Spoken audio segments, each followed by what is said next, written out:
Deshodena TV pona koyoka bansango sango ya mboka ye basango ya Afrika ye basango ya Europa ye basango ya mokili mobimba Deshodena TV pona koyoka bansango basango ya mboka ye basango ya Afrika ye basango ya Europa ye basango ya mokili mobimba.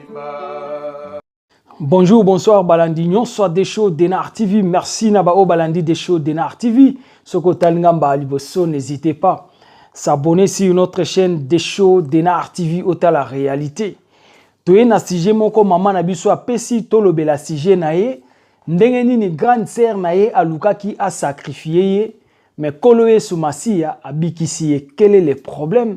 Zala branché tous les canaux détails. Maman na biso abenga na des shows Denar TV. Maman lobi des shows nazana besoin ocha sujet na ngapa na yo. Oyebisa bandeko na biso problème nini elekelanga na vie. Maman lobi boye.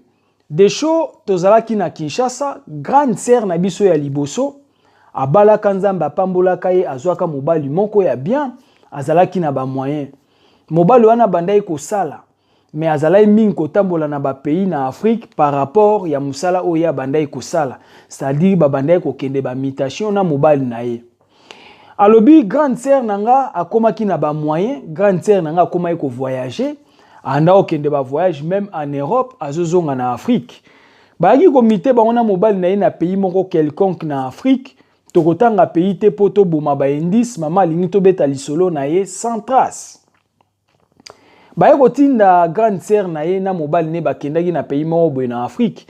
Grande sœur na bango alobi akomaki lokola responsable ya famille, c'est-à-dire grande sœur wana nde akomaki kolesa libota yenda azwaki charge nyonso ya famille. Kuna eska bakendaka na pays wana bandai ko vivre na mobali na ye ayaki ko se décider azwa leki na ye moko ya mwasi akendo vivre na ye ensemble. Akendaki na Kinshasa azwi mama na biso kolo lisolo oyo. Maman na biso alobi boye des shows tango ayaki kozwanga nazalaki vraiment mwana muke. Nazalaki mwana muke tango azwinga toke vivre na ye esika tozalaki na pays wana nakomaki lokola mwana na ye na kati ya ndako. Po aza grande sœur nanga na tozalaki vraiment na écart ya âge ebele nazalaki à peu près mbula moko na bana oyo ya botaki. Tovandaki na ye bien, azalaki bien en toute chose pa nanga. Mais nazalaki mwana muke na bandai ko comprendre le côté nzoka grande sœur nanga azalaki déjà mutu moko azali na banzela ya mabe. Alobi grande sœur na ye abandai ko voyager akendaka ba Europe azongaka ba Afrique azwaka ye mwana muke aye ko kolisa ye tina âge de 17 ans. Maman na biso kolo lisolo alobi des shows tant on a comment na âge de 17 ans grande sœur nanga ayaka ko senga nga elamba nanga ya nzoto. Asenga nga bodimo na banda kolata ebisinga pesanga elamba na yo tel nga pe nazwaki elamba na pesi na grande sœur. Mama na biso kolo lisolo alobi boye des shows muto abanda ko bokola ngezalaki ye eza lokola ndenge tozaka na famille. Mama na biso nde asombelaka biso bilamba asalelaka biso nyonso. Soki mama biso ke pesanga elamba no tel ou bien pesanga jupe no tel okoki kozala na arrière pensée moko ata muketa envers maman. Donc orozwa kaka opesi mama pour ebiki aza mama na yo akoki kosalo mabete. Également maman na biso na époque wana azalaki na 17 ans alobi des shows nazalaki na trop jeune. Tant grande sœur nanga sengi ngai elamba na ngai na ebiki aza mama na ngai ye mtaboko la nga nazwaki elamba na pesa grande sœur. Or ndenge apesaki grande sœur ndebo moya mama mobimba yango wana bazwaki. Quel est le problème? Zala branché to bandi masolo awa.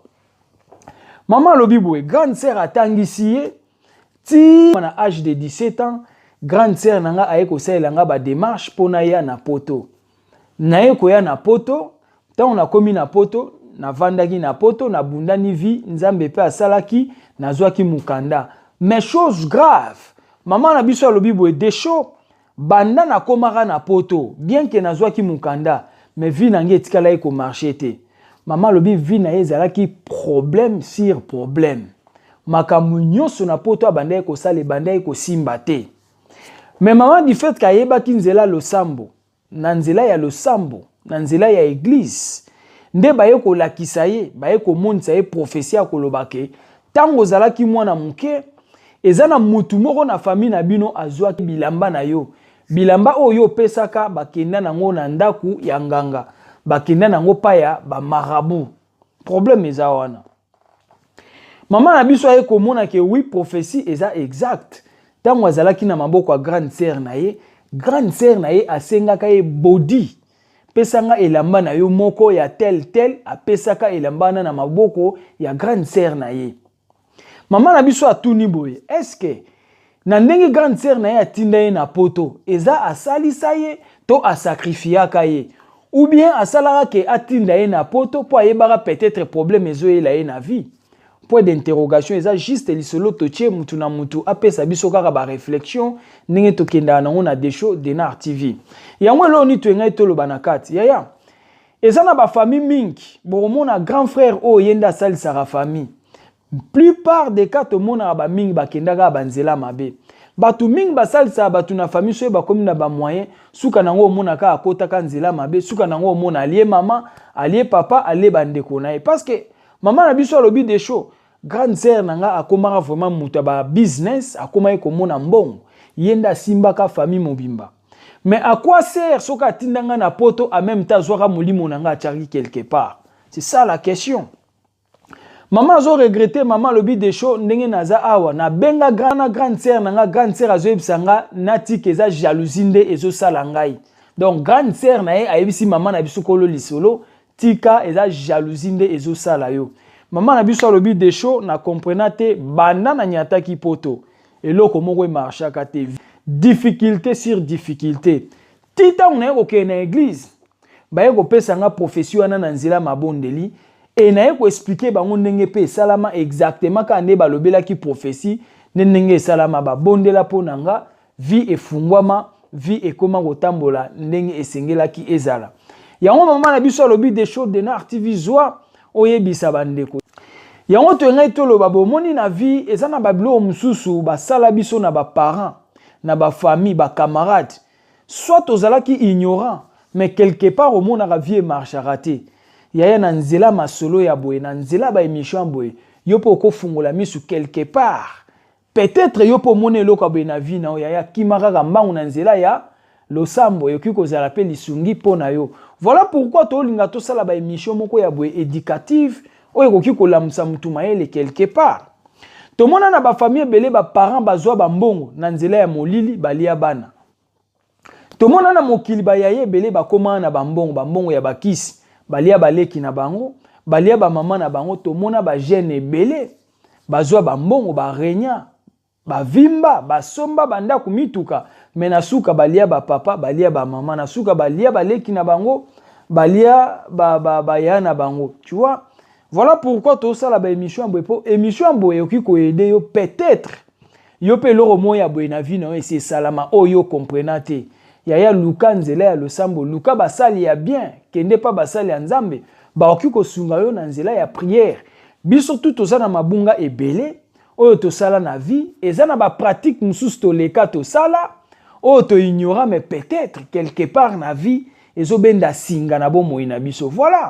Voilà pourquoi maman na biso abengi alobi Desho Denar TV oyanga sujet yango wana beta yango na chaîne na yo bandeko bayoka soki na kenda na nzela losambo te nga mele na kufa parce que mutu azwaka déjà elamba no balobaki aketika pa marabu na ndako nganga so baketika elamba mutu to eteni nzoto mutu na ndako nganga est égal à quoi? Oza na réponse na ndako est égal à la mort. C'est-à-dire maman na biso soki ayebaki nzela nzambe te bomo inaye ezalaki déjà quelque part.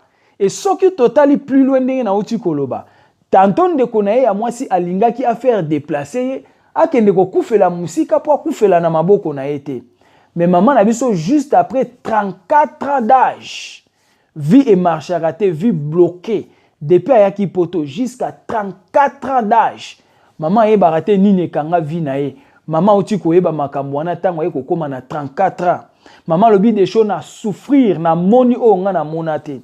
Voilà pourquoi na pesi au sujet au lobela ngona chaîne bande konabiso bayeba soko koki kozalo ebi ke mutasenga biloko nzoto yaya kotaka na mabondeli on ne sait jamais soki kozala ke mutu moko asenga kayo bilamba na yo oyo zaka na esirite on ne sait jamais. Soki mutako yaka kosenga obilamba no ya nzoto to biteni ya nzoto ya fungola miso oya zana mato ya koyoka sai nini oyoki benga des shows Denar TV na ba sujet ya bien to lobelango oyo komela ba misusu te ko sala bien annonce. Voilà, tout ça na annonce na biso rapidement car ande to ke na on a des shows Denar TV.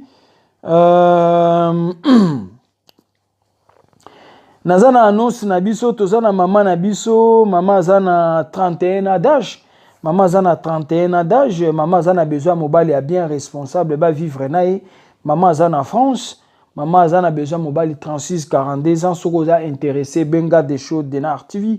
Nazana mama na biso musu 53 ans d'âge, mama zana biso awa na Paris, mama zoluka mobile ya bien élocution et vanda 47 ans 60 ans limite d'âge soko za intéressé benga des shows Denar TV topesio ba coordonnées ya mama na kuzu. Mama na biso mususu tozana ye, mama zana 46 ans, mère d'un enfant, mama tozana ye na Londres. Mama na biso azana Londres, mama lingi mobali responsable ko za mukuse te.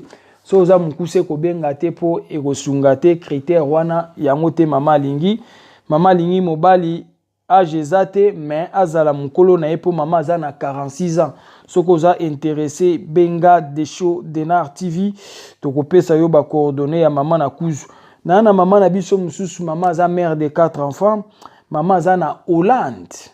Soko za intéressé benga des shows Denar TV toko pesa yo ba coordonnées ya mama na kuzu. Mama lobi boye mobali azala responsable.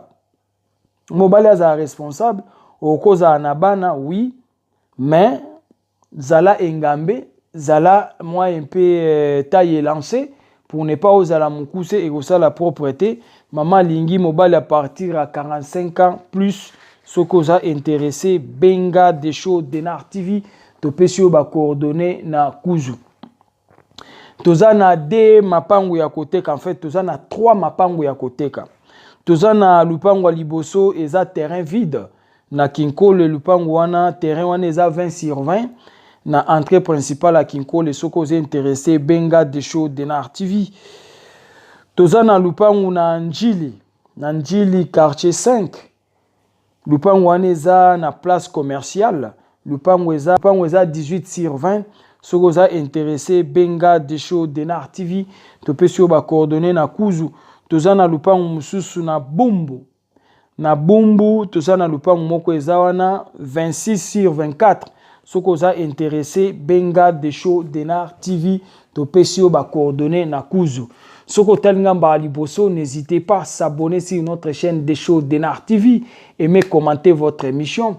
Ezalaki yabino humble serviteur, l'homme de bonne foi, zala branché ba émission ezakoya. Ciao.